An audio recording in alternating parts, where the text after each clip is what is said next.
Co-across to someone who tracks the mid-cap as well as small-cap space very, very closely. We have Anand Shirgaonkar, Head of India Equities at UBS Securities, who joins us from the sidelines of UBS's India's 5th annual small-cap and mid-cap conference. Hi Anand, thanks so much for joining in this afternoon. Anand, what's the mood at the conference? You have seen that the headline index has corrected a good 12-13% from the top. So what's the mood like in terms of mid-cap as well as small-cap space?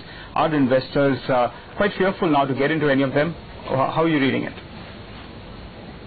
No, so I mean, a lot of the institutional investors who we deal with are actually pretty happy about the correction that we saw, because as compared to say 2 months ago, we're getting some of the mid caps and quality mid caps at lower levels, and most of the investors are looking forward to spot some ideas in the conference, and they're trying to figure out from the managements of the companies, one, whether things on the ground, as far as what the management are seeing some traction in terms of improvement, and whether the business prospects currently are showing some signs of revival, and secondly, their outlook over the next 2 to 3 years.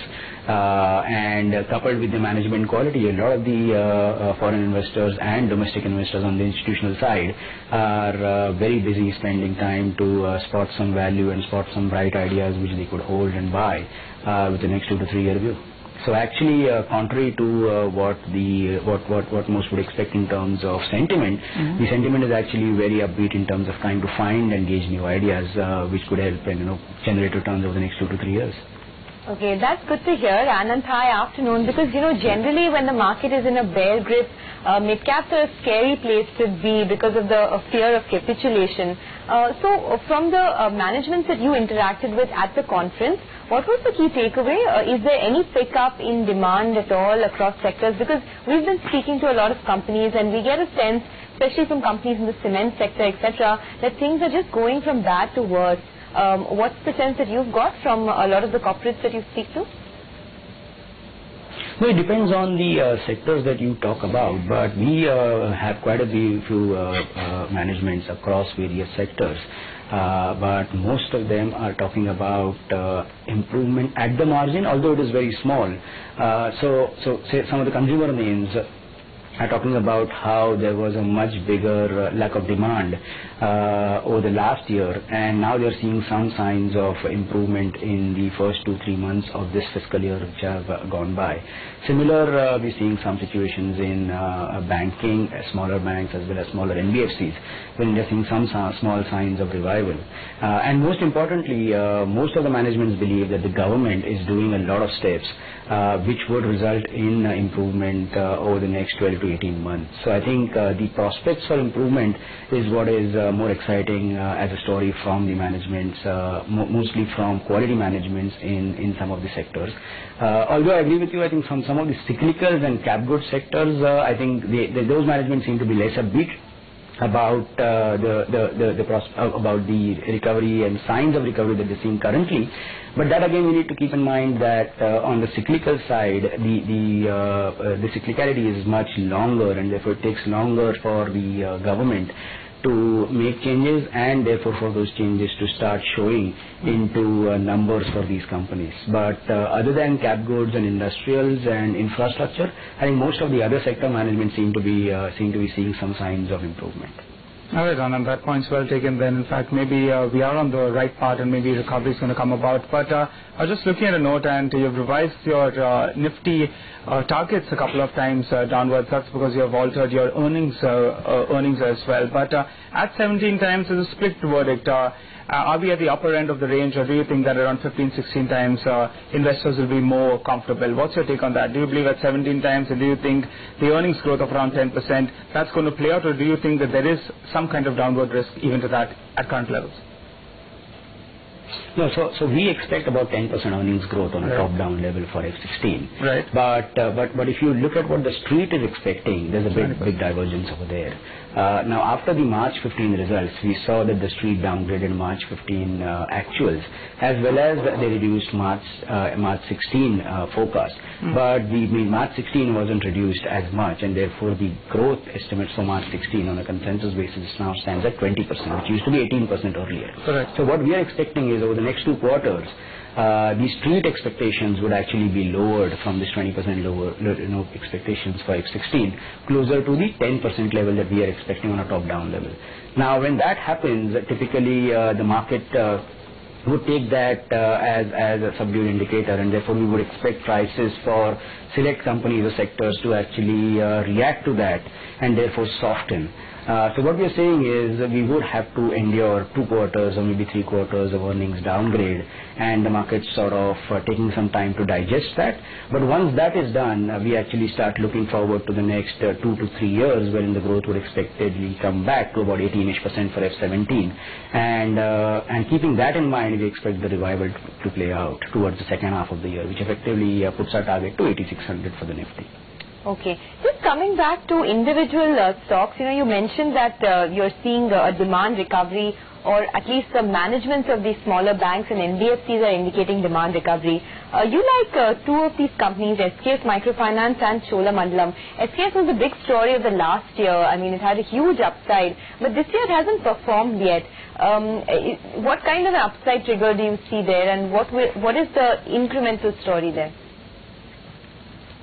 No, so I think on individual stocks we are sort of prohibited to talk about, but generally on financials, if you look at quality managements and quality promoters, they've done 2 things. One is that they have kept their book cleaner and they've acted proactively in terms of reducing the asset quality risk, and therefore in some of the better managed banks or NBFCs, the asset quality risk is extremely low.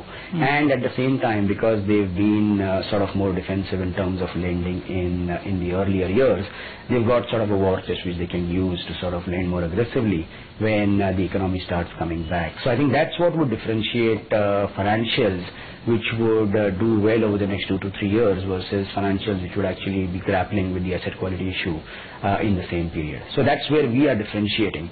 And the second point is, as a firm, we are of the view that the wholesale rates would actually keep coming off over the next 12 to 18 months because the inflation would surprise on the downside. So our view on the 10-year yield is that it comes back to about 6.5% by F16, which means that the borrowing cost for some of these wholesale funded institutions would keep coming lower, and therefore the best sweet spot in financials would be buying into wholesale financials or wholesale funded financials, which would be the biggest beneficiaries of lower interest rates over the next 12 to 18 months. All right, so you see the bond yield come down all the way to around 6.5%? That is our call, yes. All right, Anand, let's talk about some more about some sector-specific, at least mid-cap picks. You seem to be liking the online penetration space. Take us through that particular reading. So I think that is going to be a secular growth story over the next few years. We've come out with a very detailed piece on the internet space, and we believe that this could be a game changer, not only for the newer companies which are in that internet space, but also in some of the existing companies in consumers or financials or banks, which would also be aggressively deploying their digital strategy and benefiting out of this trend. So we met quite a few banks last week as part of our financials trip, and each of these large private banks had a digital strategy, and they are working very aggressively to implement a digital strategy. So you would see massive changes in terms of how the products get delivered and the time and efficiency in terms of delivering these products. So you should expect the digital strategy for banks rolling out, digital strategy for consumers rolling out, and probably efficiencies helping these banks in terms of reaching the consumers faster as well as at a lower cost. So there's a margin benefit angle involved in this as well. So quite a few companies, both on the internet space, consumer space, financial space, would end up being big beneficiaries out of this trend. Okay, just one final question. Since we've been trying to gauge the mood across a lot of these conferences, wanted to get your take on how optimistic the corporate world is with regards to the government. I mean, same time last year, everyone was extremely hopeful and gung-ho, but now do you think there's some amount of disappointment that has crept into India Inc. With respect to the government's action? I would say that is more of realistic expectations now creeping in rather than disappointment. So I guess now more or less there is a realization that what we were expecting or what most people were expecting at the time of the elections in terms of major changes or major results being delivered in 1 year's time was unrealistic, especially for cyclical sectors or infrastructure or cap goods or power sectors, which are, essentially have got much deeper problems which would take longer to resolve. So I think that realization is now creeping into corporates as well as the fund managers and the sell side. So to that extent, I think now onwards we would expect all these participants in the market to be more realistic in terms of what we should expect over the next 2 to 3 years.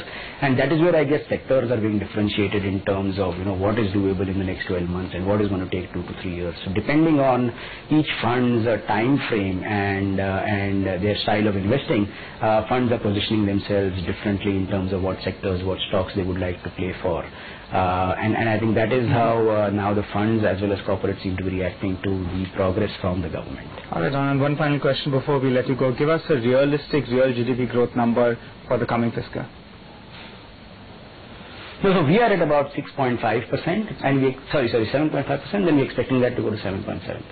All right, Anand, thanks so much. A pleasure talking to you this afternoon. Thanks for giving us all your views. So the Nifty has